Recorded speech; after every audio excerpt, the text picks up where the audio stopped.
Bukod sa pritong itlog at pritong patatas, may recipe ako na siguradong magugustuhan ninyo. Boiled egg wrapped in hash browns. Perfect itong pangmeryenda, pang-ulam at pwede ring ipambaon ng ating mga anak. Bukod sa masarap na nakakabusog pa. Gusto mo rin ba? Tara, luto tayo. Bali sa recipe na ito ay kakailanganin natin ng itlog, patatas, spring onion at bell pepper. 5 pirasong patatas yung kakailanganin natin at mahigit kalahating kilo ito. Balatan natin, then hugasan at hiwain ng maliliit na pa-cubes. After natin itong mahugasan, bali pakukuluan natin ito or pwede rin naman na steam. Yung itlog naman na gagamitin natin dito ay kailangan ding pakuluan at para isang lutuan na nga lang, gagamitin ko na dito yung aking multifunctional electric cooker pot.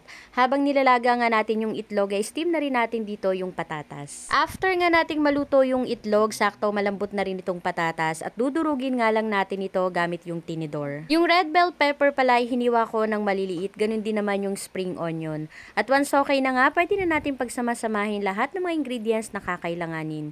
Timplahan na rin natin ito ng mga pampalasa, paminta, asin, konting seasoning at konting asukal. Haluin natin ito ng mabuti hanggang sa ma-combine na lahat ng mga ingredients. At sa paggawa naman ito ay kumuha lang tayo ng saktong dami ng ating potato mixture, then i-flat. Ilagay natin dito yung nilagang itlog at isara natin yan.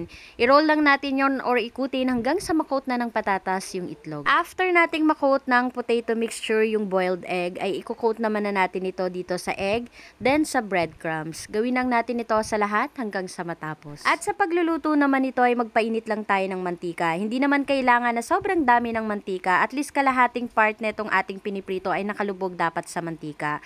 Then ikut-ikutin lang natin yan at lutuin natin ito hanggang sa mag-golden brown. And ready to serve na ang ating napakasarap na boiled egg wrapped in hash browns. Promise, napakasarap nito.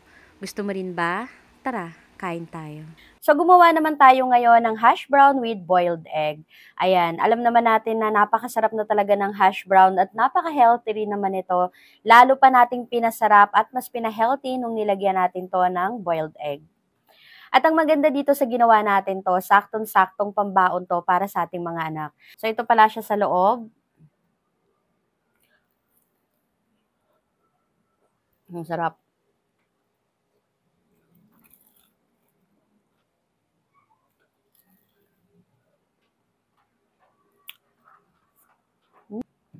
Ang sarap at nakakabusog talaga.